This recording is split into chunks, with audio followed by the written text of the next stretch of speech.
Primal Bones is rooted in the belief that the body heals itself when given the right signals, not just metaphorically, but literally. Through tools like osteogenic loading, primal movement, and environmental alignment, we activate the body's natural ability to regenerate at the deepest level, the skeleton. This podcast explores how to create a healing ecosystem inside and out so the body doesn't just survive, it rebuilds, grows stronger, and remembers what it's made of. From bone density to nervous system resilience, from gut health to sunlight, Primal Bones is about relearning the physical and philosophical foundations of thriving. I'm Jane Heaven, host of the Primal Bones podcast, and today I am really excited to have a fellow OsteoStrong owner, Johnny Harper, out of St. Louis.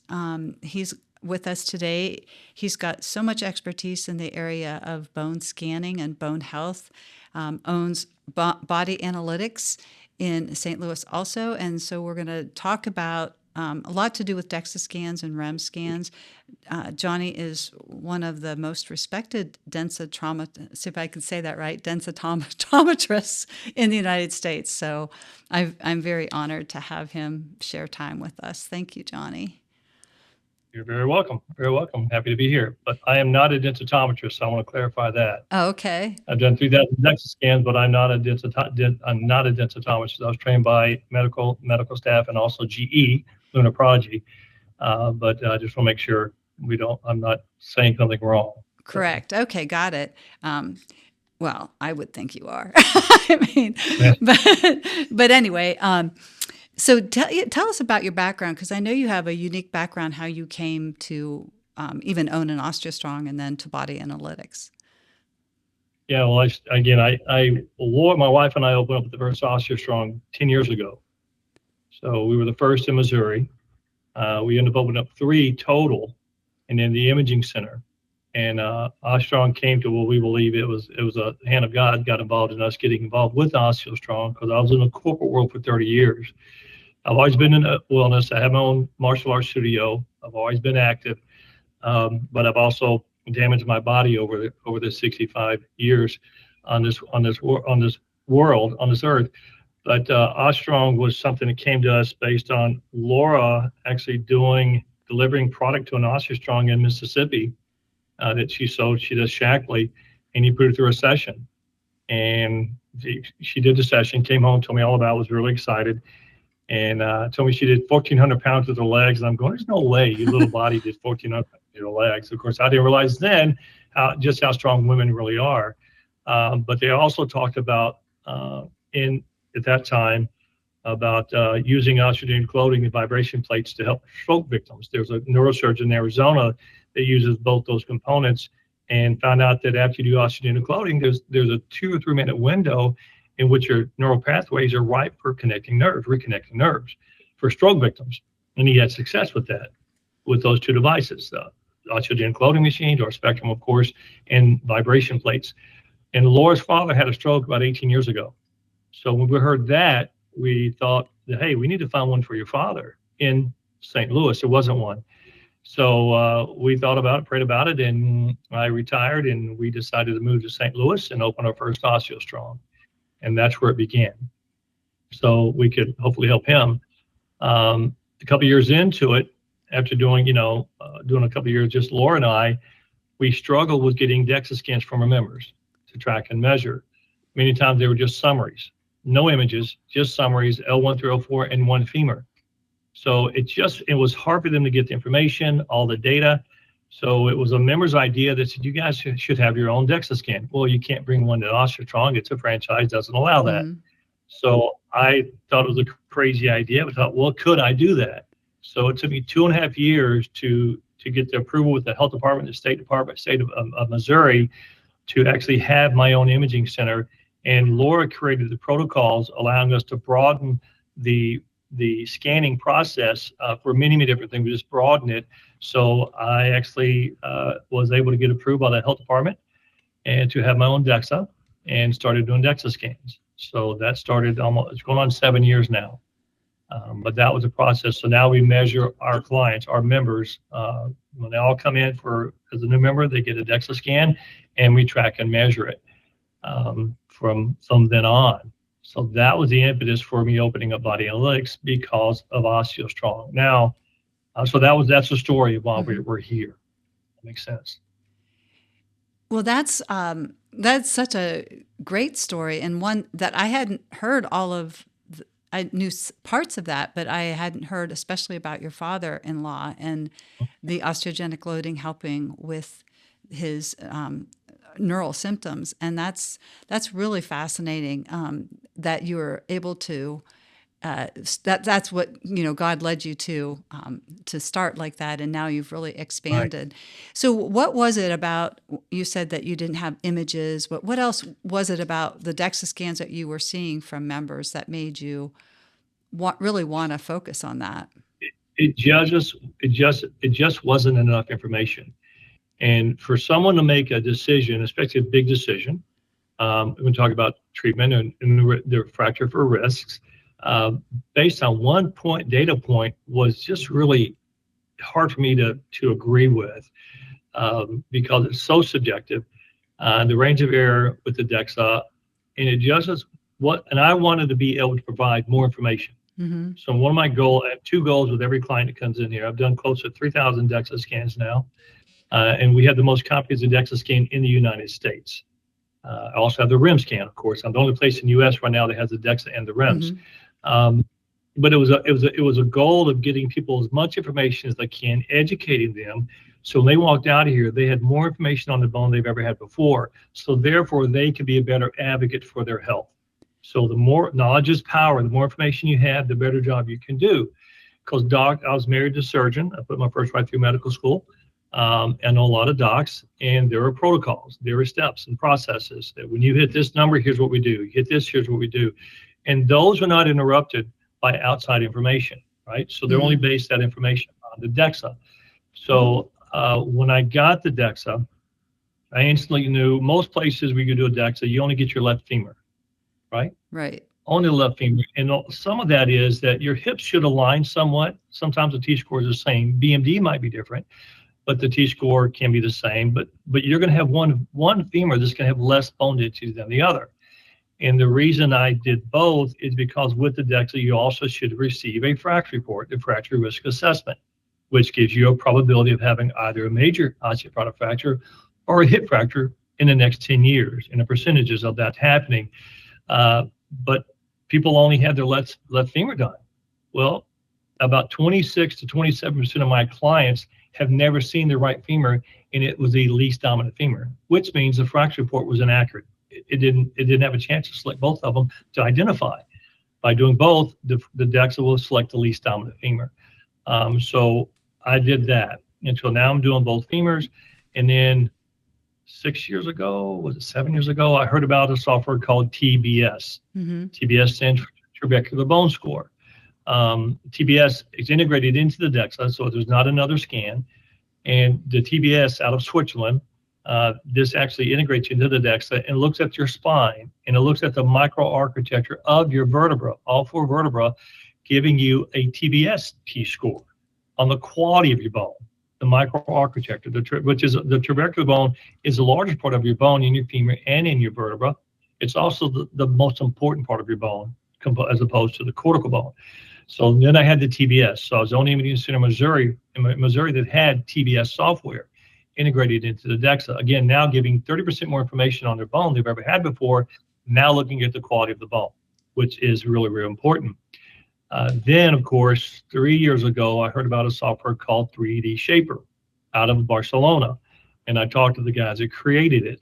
And it's in Europe, and even the TBS, is in the UK, but wasn't in the US, wasn't FDA approved, and then got FDA approved. Now the 3D Shaper out of Barcelona is another step in looking at bone quality. The 3D Shaper allows us, one, to produce a three-dimensional image of the femur, the actual shape of your cortical bone, and it shows it there on the screen, what your femur looks like.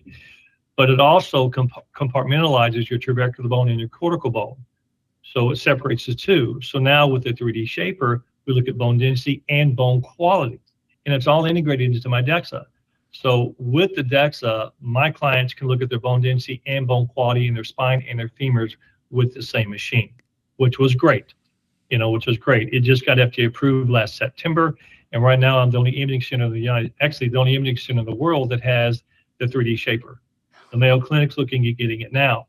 On my Facebook page, there's a podcast I did with Sam Wilson, who's the president of 3D Shaper, talking about it, asking a lot of questions, so that you can do that, learn more about that. So now with the 3D Shaper and the TBS, I have the most comprehensive DEXA scan in the United States. But a couple years ago, 4 years ago, I heard about the REMS scan. Again, so I reached out to the Italians. People came here 4 years ago and did 2 days of scans with the REMS. So after seeing it, I went, yeah, this is something's going to change the world, because the REMS looks at bone density and bone quality.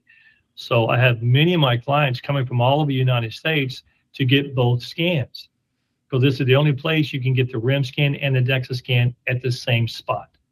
And plus, with the DEXA scan, you get the TBS and 3D Shaper, which is more information. So they walk out with all the information to get on their bone anywhere in the United States in one space. So yeah, that's kind of, did I answer your question? Yeah, that's actually amazing. So when you look at somebody, or you're giving somebody this information, I would assume a lot of that's really helpful to them, especially people who are very concerned about osteoporosis, as to whether or not they should take a bone drug. Right. Yeah, what I do with every client that comes in, again, many times when you go to a hospital or an imaging center, you might get an email, right, with your summary of your L1 through L4 and the one femur. Very rarely do they have images. You should get the images on everything. You want the images, because when you're looking at previous or subsequent scans, that image is not the same image. You can't compare the scans. Right. You're comparing one bone to another bone, and so there's no way it's going to be accurate. But the other thing is, the doctors and the imaging centers, and it's not their fault. It's not their fault. It's the system's fault that they don't take the time to explain the reports. I print off all the pages. I explain every line to everybody that comes in here, so they walk out with more information than they've ever had before. And sometimes there's peace of mind that comes with that, right? And when you're looking at your T-score and you look at your result, it's one data point. It's one piece of information. You want to look at everything. When you look at your FRAX report, right, that looks at your, let me see if I can pull that up here for you. Bear with me here. I want to see if I can pull up the FRAX report. Is it okay? I can do this? Yep. Here, FRAX. Can you see that? Can you see my? We can see that on that. Yeah. Okay. Yeah. Okay. So on the FRAX report, this is my bride, so I'm allowed to show it. The FRAX is looking at the least dominant femur, which here you see it's the left. It's a 10-year probability of fracture. And also there are risk factors. You will be asked 7 questions, either in live or on a form you fill out. Risk factors: you smoking, drinking 2 minutes alcohol, having a parent that had a hip fracture, taking glucocorticoids or steroids, having cancer and having radiation chemotherapy, smoking or using tobacco products. Those are risk factors that can be included if you do any of those. And so the FRAX gives you a probability of a major osteoporotic fracture, and you see lower is 1.8% in the next 10 years. Hip fracture is 0, right? Those are great numbers. There is a benchmark on these numbers that doctors use when they start recommending treatment. When this number, 1.8, is 20%, that's when they start looking at medication or close to that number. And when the hip fracture hits 3%, that's when they start looking at potential to stop the loss, because this is a 10-year forecast. If you were 20% here or 3% here, either or, one or the other or both, they're going to recommend something to stop that loss, right? They're going to try to get on top of it.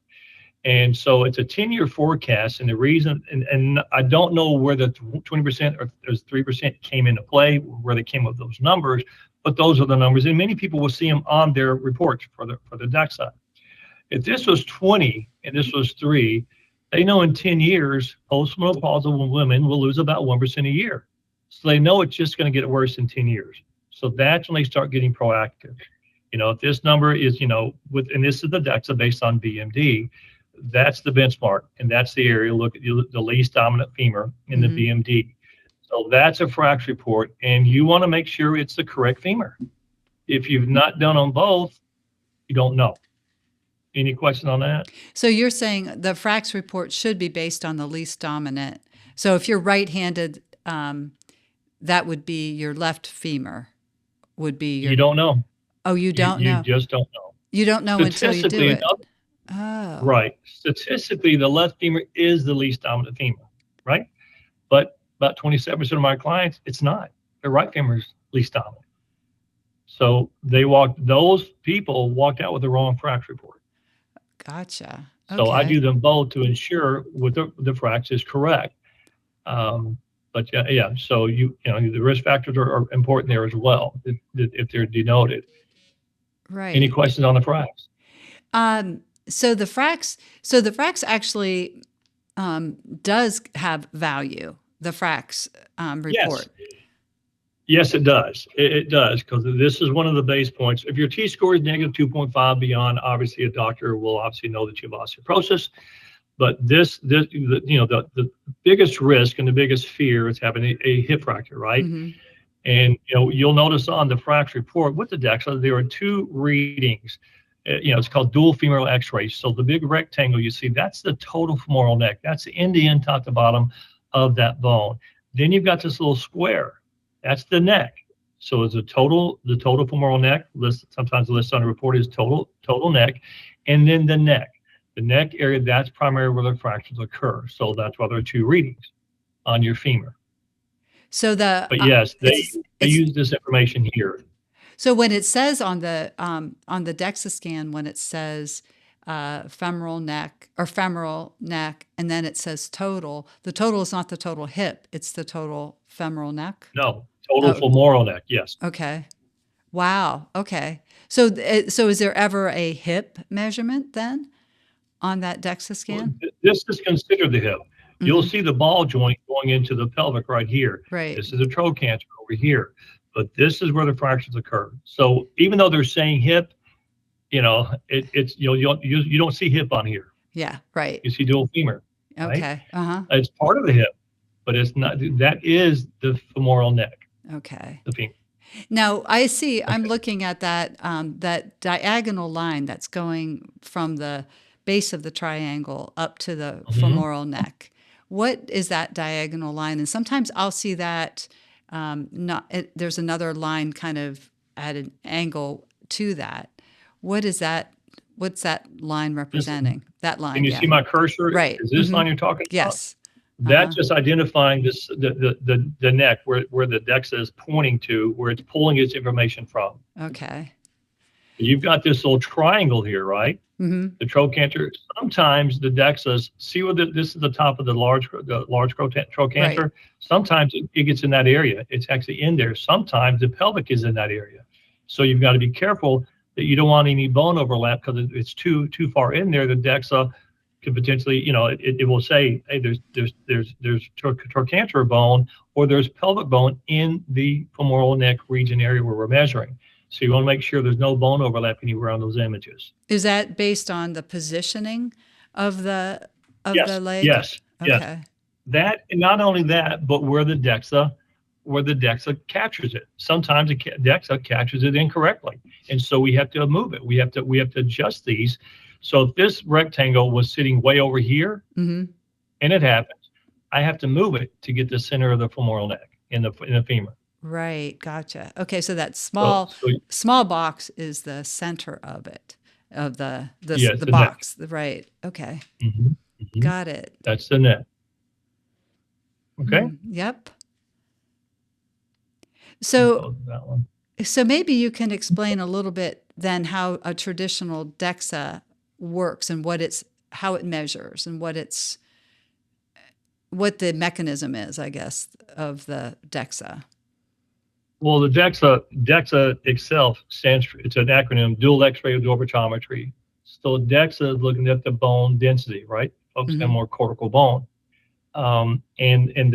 It's been around, they got the technology right in about, I think in 1987 and 94, I believe that's when the first DEXA came out, the machine came out to measure bone density. In 95, Fosamax came out, which is interesting, a year later.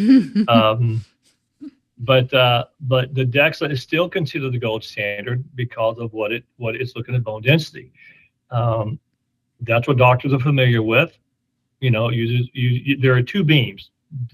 There's a powerful beam and a weaker beam measuring the match, whether it's bone, lean fat, lean tissue, fat tissue, or visceral fat. Because obviously with the DEXA, it does both body comp and bone density. But that's the system they've been using. And again, it's 94, so you think about it, it's not been around as long as many people think. Right. But it's still, it is still considered the gold standard for that. But it's just not enough information. It's just your bone density. And even the FRAX report, I took off that image. With your FRAX results, if you were 20-3, let's say it was 20% on the major osteoporotic fracture and 3% on the fracture.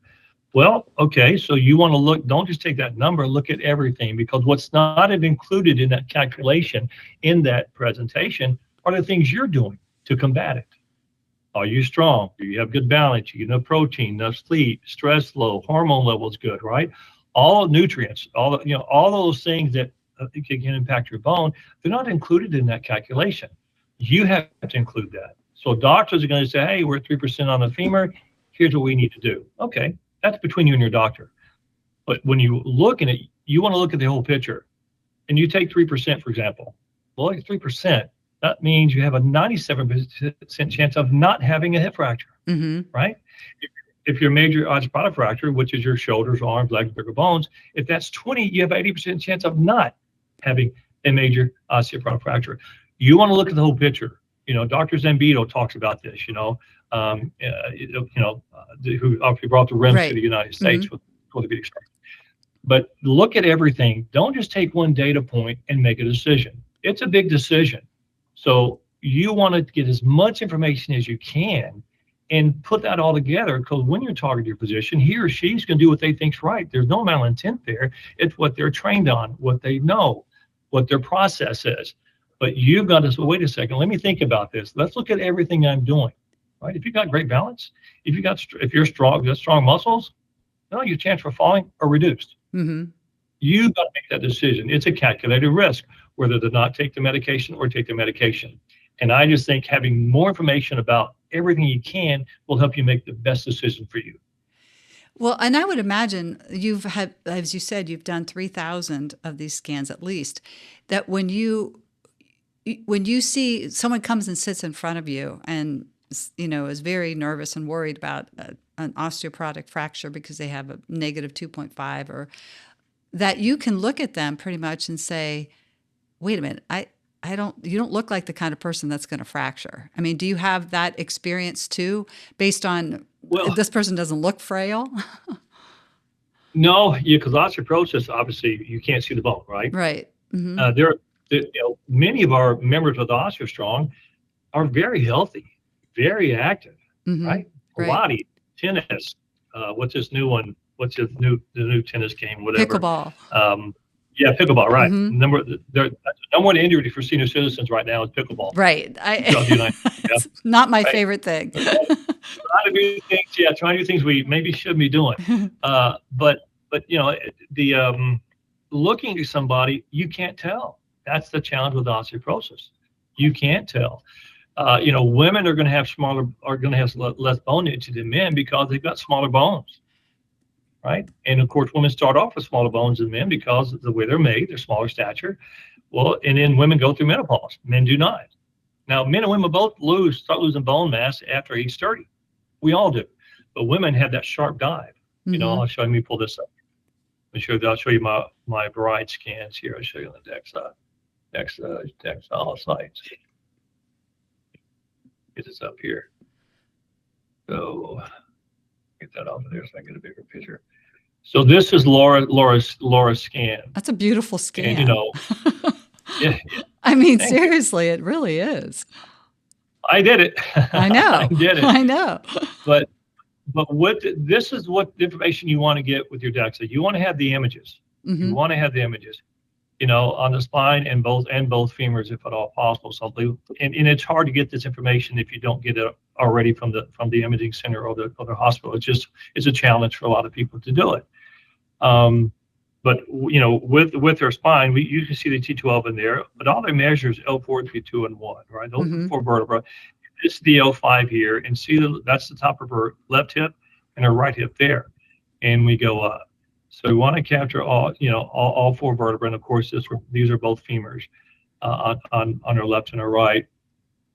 But on the DEXA, you want to make sure you have the images, because if you have 2 images and the images don't look the same, it's not the same bone. The other thing, see the line between the vertebra? You want to make sure they're in the same place for both images. If they're not, you're not comparing bone to bone. Right. I see that a lot. That's why it's important to have the images. But looking at somebody and seeing if they have good bone. I mean, Laura, you can see this is their T-score. Normal bone, osteopenia, osteoporosis, and you can see your BMD here, L1 through L4. The summary, typically, a lot of people only get the summary, right? L1 through L4, providing they get all 4. Sometimes they only get 3 vertebrae. Sometimes the vertebra might be, be the score might be too high or too low, and they omit it. I don't do that. I want them to see all 4. And what's important about this number here, I tell people the BMD, when you look at your DEXA, especially subsequent DEXAs, the first thing you want to look at is your BMD number. Because that number is I like to say it's a solid number in that there are no comparison to variables. Because your T-score is based on a young adult, right? Like a healthy 30-year-old woman. And you can have an increase in your bone density from the year before, but the T-score won't change. You can have a decrease in your BMD number and the T-score won't go down. Why? Because there are variables in that T-score. If you didn't hit the variable to change the number, it's not going to change. So that's why this is the number I encourage people to look at first. You'll see if you saw somebody had L1, 3, and 4, right? They did have the L2. It could be because that vertebra was really, really high in bone density or really, really low. And when there's one standard deviation variance between a vertebra and the other, many times a radiologist or doctor will omit that vertebra because it's skewing the overall number. Gotcha. The summary down here. So if let's say this one, these say 1, 4, 1, 4. Let's say this one said 1, right? It would be a lot lower T-score than the other 3. And then we included it would skew the overall results. Or let's say this one said 1.8.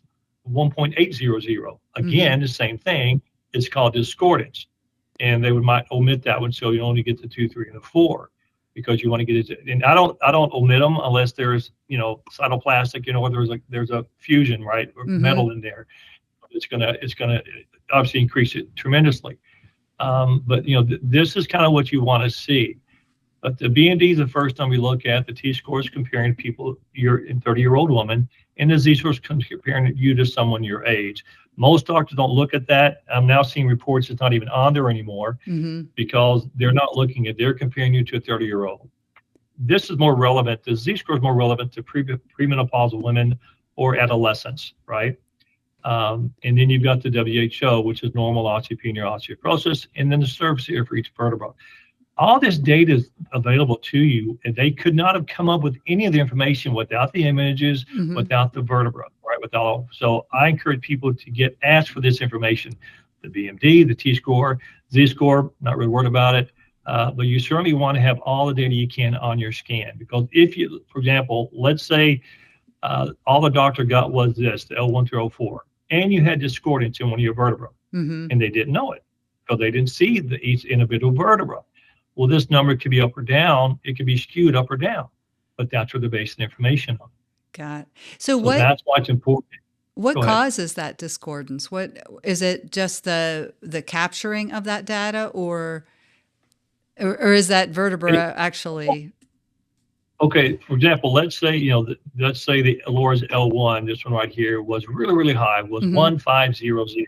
Just hypothetically, it could be arthritis. Because the DEXA can't differentiate between arthritis, bone spurs, osteophytes, calcium deposits, or rehealed compression fractures. It's going to capture that and stay at your bone density. It's going to increase that bone density. Exactly. It's going to provide you a false positive number. So that's the reason for that. Okay. That makes sense. Yes, that can happen. That can see this little pink dot on Laura's L5? Yeah. Sometimes you'll see those on scans, and that all that means that bone is more dense than the bone around it.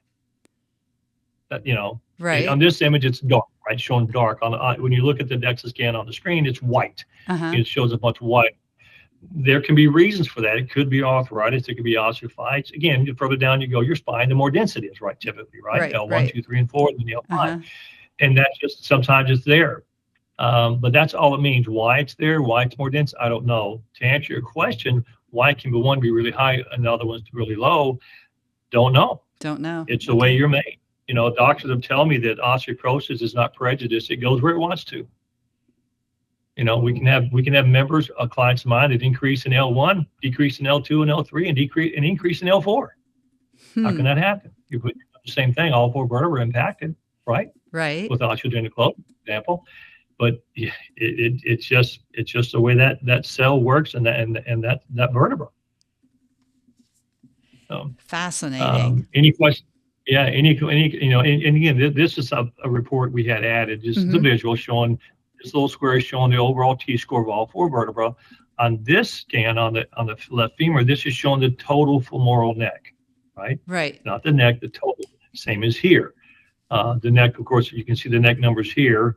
Her neck is 1046, and her right neck is 1111, right? That's the most concerning area. And of course, this is where the FRAX report is pulled from, not the total. And you will see typically the neck is less dominant than the total. You'll see that with Laura, 111, 111, 10, 116 on her total on her right, and 111 on her neck. That area, and again, that's the area we're most concerned about. Any question on that? So looking at her, so she's pretty much, I mean, there's not a standard deviation between her spine and her, one of her femoral necks. That she's not a standard deviation, but have you seen where there's greater than that, where someone might be? Yeah, you mean from the femur to the spine? Right. Oh yeah. Sometimes there's a large, there's a wide variance there. They could be normal in their spine to be osteopenic in their femurs. And I see it all the time. And that's based on, again, what that bone osteoporosis isn't selective. It goes where. Right. And then, but is it also due to loading, whether you've been loading that correctly or enough? Pressure, yeah. Yeah, pressure. We know pressure is good for the bones. So yes, that can have an impact on it. When people are walking around, they're putting more pressure on their femurs than they are their spine. There's more body mass on the femurs than there is on the spine. If someone that can be part of it. If someone has a posture, for example, where they're more, I don't want to say bowed, maybe on their legs, would that constitute loading incorrect, not loading as strongly on that hip region? Well, if you can't, potentially, I don't know, because obviously if your leg is bowed, and my colonel in the Marine Corps, he was bow-legged, but again, with how osteogenic loading works, is you're axial loading that bone, right? Right. From end to end, and if there's a bow, depending on how bad that bow is, it might, but I don't know. Right. But even with there's a bow, you're still pushing that. Your bone's not going to bend that much, right? So I still think there could be a positive impact from that, from doing the loading, even if you're bowed a little bit. I want to show you another scan real quick here. Let me get out of here and close this out. I want to show you this one. This is what can happen with a DEXA. Oh, right. This is one of my clients, and you can see obviously the scoliosis. See the little white part there? See how white it is right there and there, and even down here. And first of all, the ROIs is much. I wrote bad here. See the bone edging right there in that area? this DEXA put them in the wrong place. Happens a lot. Because you actually have, that's actually the T12. Wow. That's actually T12. So the technician should notice this. This is combining both L3 and L4. So if you see over in this screen, see how the lines go in? Yeah. This right here, the bone edging, right? And you actually want to look at the separation between the vertebra. You really don't see it down here.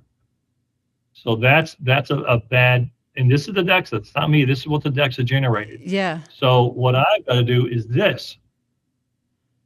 I have to adjust it. See where the lines are now? So now that's the L1. Before it captured the T12, thoracic, first vertebra in the thoracic area. So that's a 1, 4, 3, and 4. Oh, yeah. 1, 2, 3, and 4. Right. So you want to, again, that's the things that should be done. And another reason, not only your question you sent me, is why it's important to go same machine each time. One, everyone does DEXA differently. Positioning is crucial. Everyone does it differently.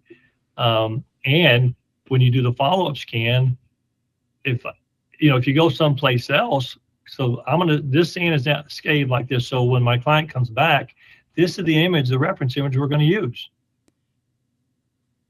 because I had to make changes. Right. So what if her spine actually changed in that time? How do you compensate for that? Well, the ROIs, the regions of information, those blue lines you see there, those are the areas I'm talking about. Our spine can change. We just want to make sure we're comparing the same bone on both scans. We want to make sure the L1 is starting there and ending there. Right. Okay. So when I do follow-up scans, first of all, I try to match the image. You're never going to line the same position twice. But then I overlay, see this yellow marker around them?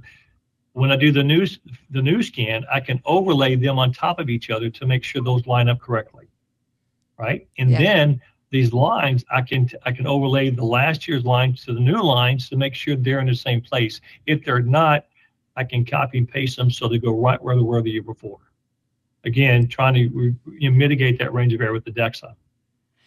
Trying to get as accurate as we can with what the DEXA offers. Well, that seems like it would take some time to do. A lot of times.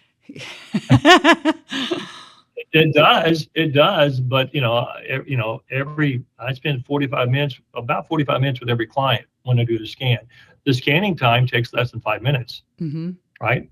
But I print off all the pages. I explain everything to them. So the consult piece takes more time than the scan itself. Right. But even lining them up is going to take more time than most people that come to OsteoStrong and bring in a DEXA report will say, yeah, that only took about 10 minutes, total. And that's it. Right. Right. Part of that is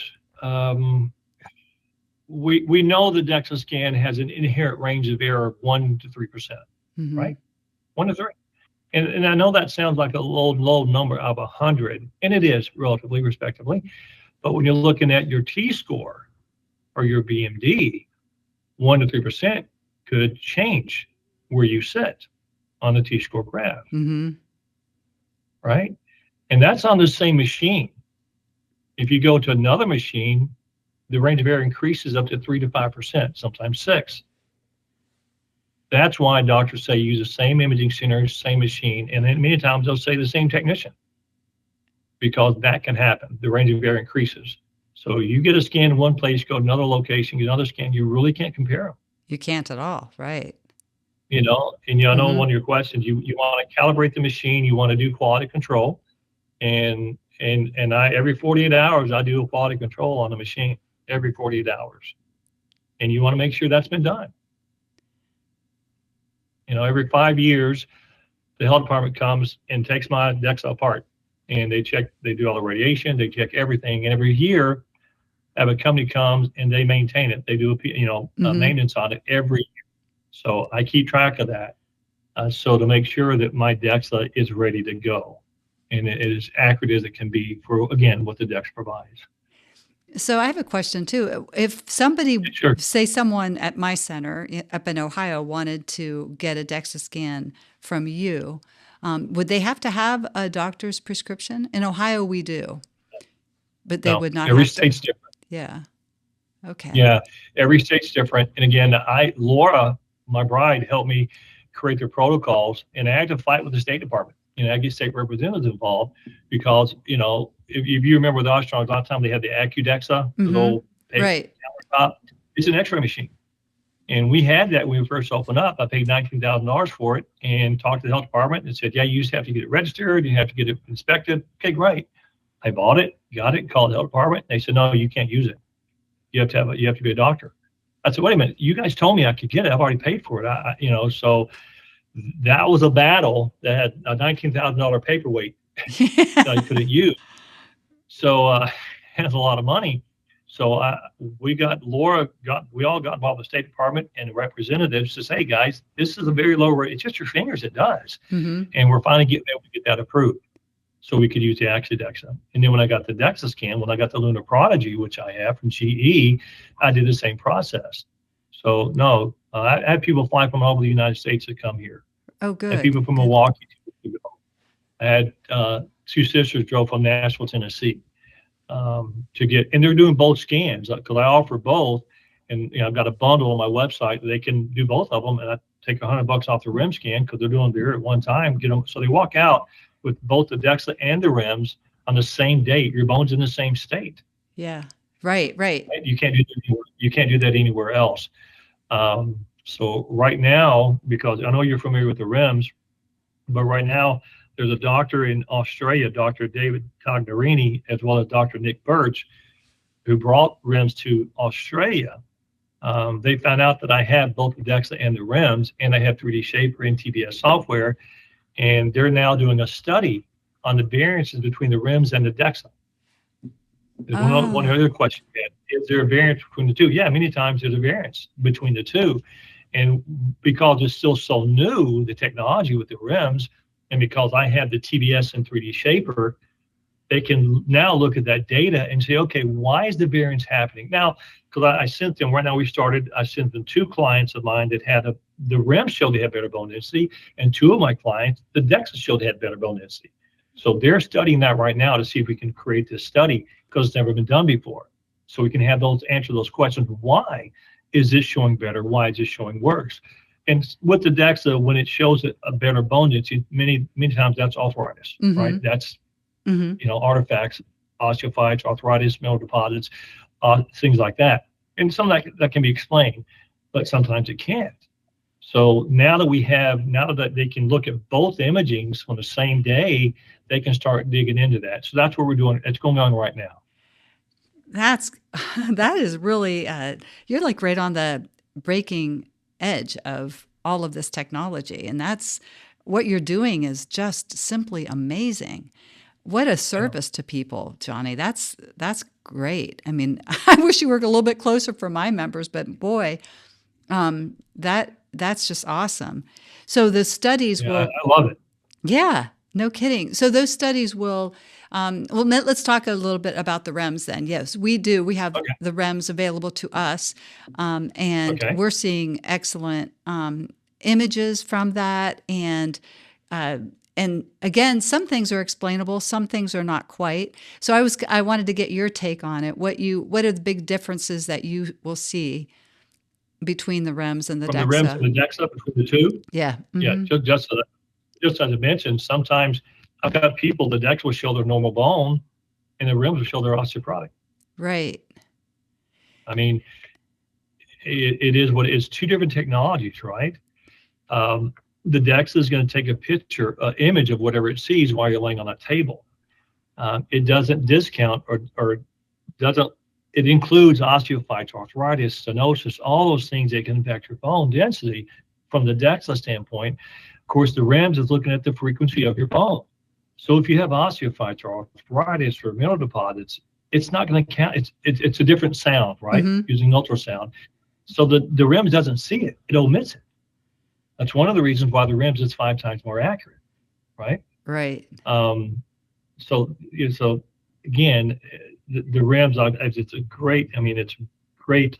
great device, and I fell in love with it the first time I saw it. But it took a lot longer for me to get it than I wanted because I started 4 years ago trying to get it from Ecolite. Right.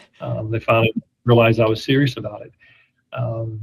And I spoke about it 2 years ago at the conference in Salt Lake City. They said, hey, guys, get the REM scanner. You don't need a license for it. It's ultrasound. There's not a state in the country that requires a license on it. And it's safe and it's mobile. I do mobile screening. I do hundreds of scans off site because I take that.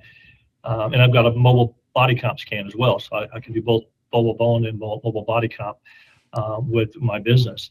But the REMS is, and it's doctors mitigate it. They poo-poo it sometimes because they're very familiar with the REMS. I mean, that's been around for a while. Or the DEXA, but right? For the REMS, for the REM scan, the ROIs initially was a challenge getting good ROIs, regions of information between the vertebra and the femur with the REMS and the Ecolite. They worked on that and figured out how to do that to get that right information. Oh, okay, yeah. So that's why many doctors don't look at it, right? But I mean, of course. I struggle with that because why would you not want more information? It's different technology, right? Well, you're familiar with REMS, so you know what it does. But the REMS, when you compare the REMS to the QCT, the quantitative, the high, that's what really strong radiation. It's high radiation. Insurance doesn't cover it, and it does a really good job, but people can't get it, right? Because they're not going to pay for it. Because it's really expensive and it's high radiation. The radiation on your DEXA, when you get a DEXA scan, the bone density scan with the spine and both femurs, the equivalency of radiation you're getting when you do that is equivalent to flying from here to LA in a plane. Because when you're flying, you're closer to the sun, you get more radiation. Or it's equivalent to eating 4 or 5 bananas or 5 or 6 avocados. Both of those have potassium, which is radiated. So don't stop eating bananas or avocados. They're healthy. It's just the DEXA is very, very low radiation. And then the REMS. So when you have somebody that has both, that you have both of them done, how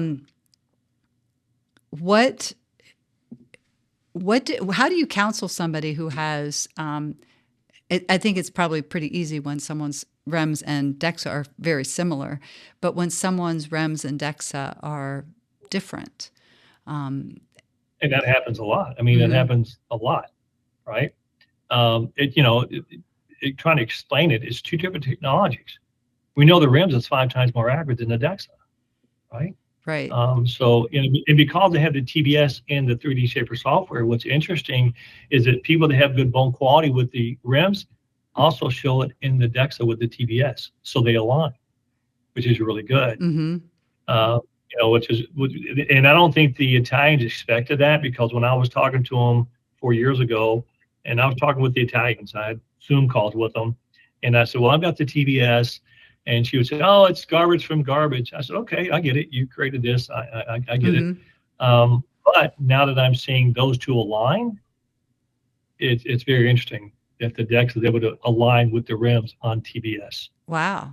Yeah, and then the 3D Shaper adds in the femoral neck on the femur. Right, that you couldn't get before with the TBS. Yeah, I'll show you an image. Let me show you an image of the 3D Shaper if I can. Let me pull it up here. Let's see, Laura Harper TBS.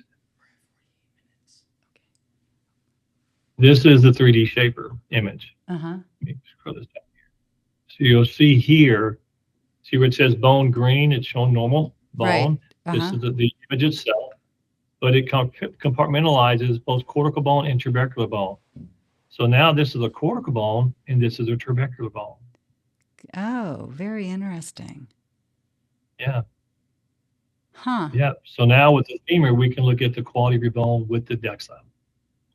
That's great. Yeah, it's really cool. That's good. Well, let's talk about the fragility score a little bit on the REMS. Okay.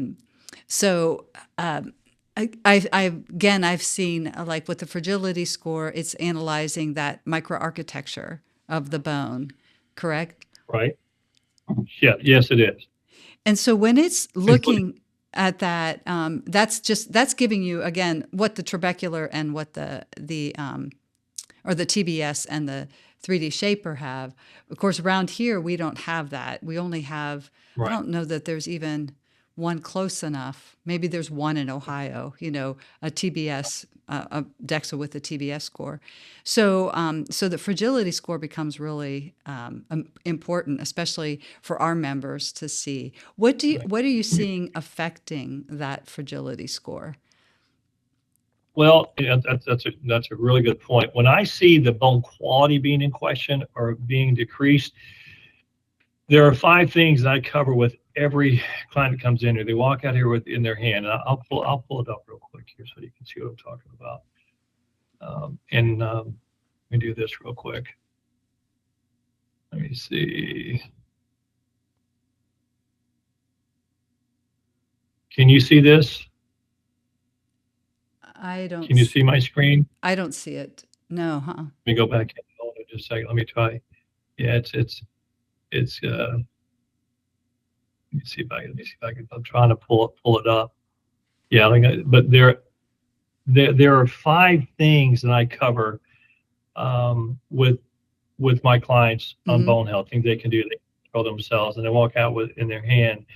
But when I see low bone quality, to me, the bone quality, it kind of points towards protein, not getting enough protein.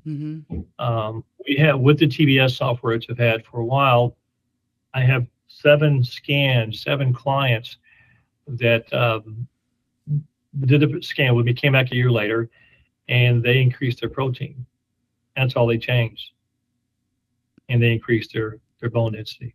Wow, that's and their huge. bone quality. That's huge. Are these So- were these people that were like do you know what they increased it to? Was it 1 gram per pound of body weight? Yeah, Was it's it? what. Yeah, yeah. It's ideal body weight. That's the number we use. So whatever Yeah. your ideal body weight is. Some people are thinner than they need to be. Some heavier. If you look at my Facebook page and please follow my Facebook page. I put I share results with people that have really great success.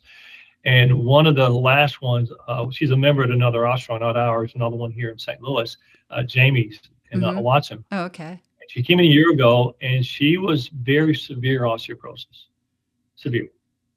Negative 3.5 to 4 and beyond is, sometimes people say 4, but 3.5 and beyond is severe osteoporosis. She was in the 5 range, right? And low bone quality. And she was a raw vegan. And I told her, you're not getting enough protein. You're just not. And protein, when you trigger tissue growth, albeit bone or lean, the first thing your body's going to want from your blood is protein to feed your bone, to feed your muscles. And if you don't have enough protein, you're not going to do it. So I tell all our members here, their responsibility with OsteoStrong is to be ready to feed your bone. Right. When you put pressure on bone, if you don't have the protein and nutrients in your blood, you're not going to feed your bone. Right. Don't expect, this is not a magic button, right? OsteoStrong is not a magic button. You've got to do, again, there are other variables, gut health, DNA, your history, your family history. Those things impact bone from getting better. But protein is the first thing I recommend in this list, and it's based on your ideal body weight. So, of course, I recommend Fortagen. We do too. I've been taking Fortagen for 6 years every morning. Because if you look at protein, let's say your ideal body was 120 pounds, right? That's how many grams of protein you need a day. Right. Most people have no clue how much protein they're getting, nor how much they need. So I want to guide them. Here's what the doctor. This list was put by doctors. I sent my list to doctors. They told me, omit this, add this. Dr. Zambito was one of those doctors that looked at it. But Doug Lucas, who I work with, right? He's on my website. There's a page just for Doug on my website. Protein's crucial, and if you look at protein, whey protein, plant-based protein, the challenge with both those two products, when you're drinking shake, for example, protein shake, your body can only absorb 30 to 50% of the protein in that shake. That's stated. The average is 20%. So you can get 30 to 50. So average would say 40. So on a 20-gram protein shake, your body's only getting 7 grams in your body. because with whey protein and plant-based protein take 3 to 6 hours to get in your bloodstream. 3 to 6 hours. There's no way you're going to get it all. Mm-hmm. And if you're doing protein shakes, please do. I mean, get the protein in your body. Just know if you're trying to get 120 grams, you're not getting 20, you're getting 7. Just know those numbers. You know, and again, we know that we're, you know, reducing your chance for risk, for fracture, doing all the things that'll work to struggle, right, to keep that happening so you can live longer longevity and active and do all things you want to do. It takes work. Right. We know what we do well, we focus on, we do well what we focus on. And the protein's a piece that's really important. Again, the protein. So those that, you know, the lady, Lori, that I put on my Facebook page, she came back after a year and she did a pre-scan form for me, which I asked to update the DEXA information. And she gained like 22 pounds. And I'm thinking, oh, she probably just keyed it wrong. Mm-hmm. So I waited till she got it. She gained 22 pounds in a year. She needed to. But she walked in. But yeah, she walked in and we were talking. She remember me? I said, look familiar, but I see a lot of people. She said, well, you're the one that made me start eating meat. I said, no, I didn't make you do anything. I just encourage you to get more protein. Don't tell people I made you eat meat. But she increased her spine 22%. Gosh, incredible. Her femurs increased 13% in 1 year. When I was doing the DEXA, because when I do the follow-up DEXA, last year's image is on half my screen and the new image that we're creating is on the other side. Well, I did 3 passes as it's built. I said, I don't have to see your report. You increase your bone density because your spine's bigger. Spine was bigger. Wow. Yeah, it was. So she's holding her results in that picture we took. I would definitely go look at that. You're on Facebook Body Analytics. Yeah. Yeah. Mm-hmm. Yeah. So, but yeah, she was in tears. I was crying. But it was really wonderful to see that happen. Well, I'm glad to hear you really emphasize that, because that's one thing I notice with our members, is that protein's just so difficult for them to get. It is.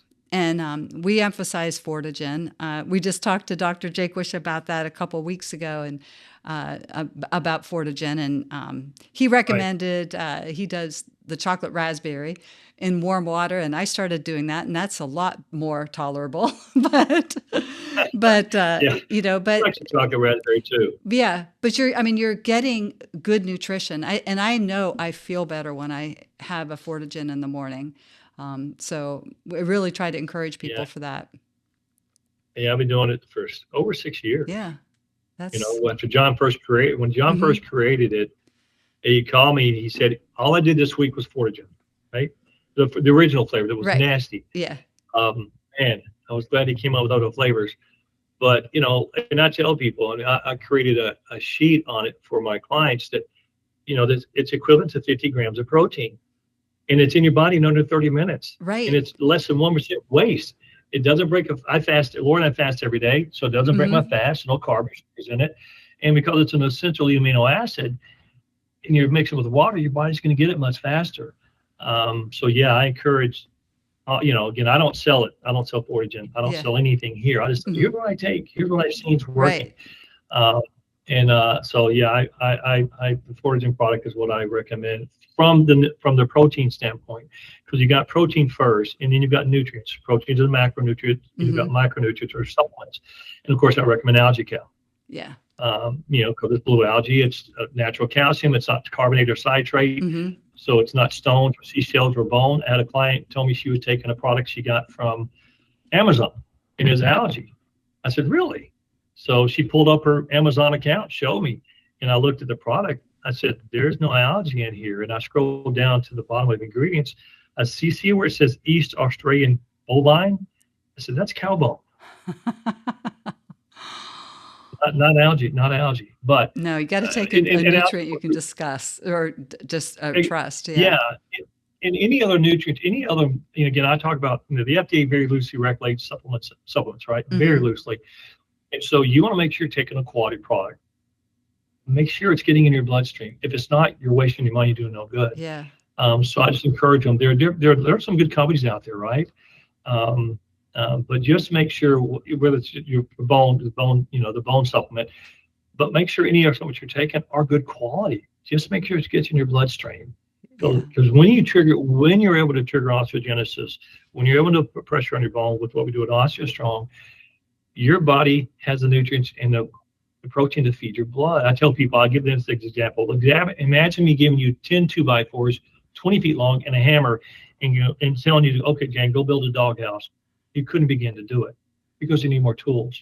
Mm-hmm. You've got to have the tools in your blood to feed your bone, right, to increase your chance for work, right?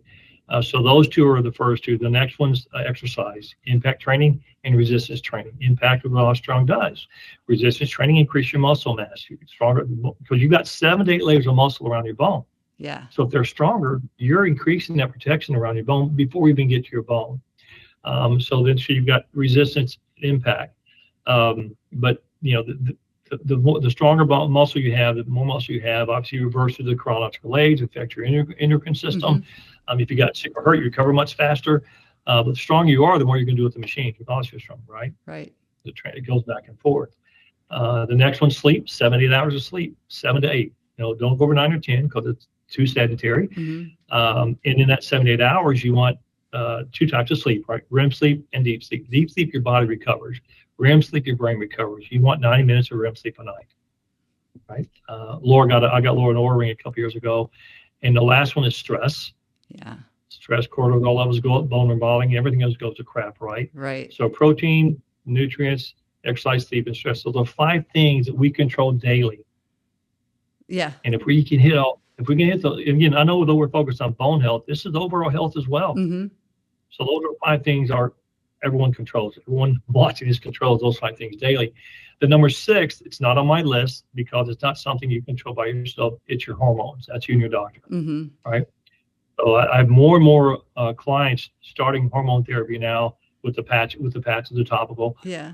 Because I guess that study came out last year. The government came out and said the studies were off. They weren't even thought. Now Doug Lucas will tell you the studies were just skewed terribly. Right. Yeah.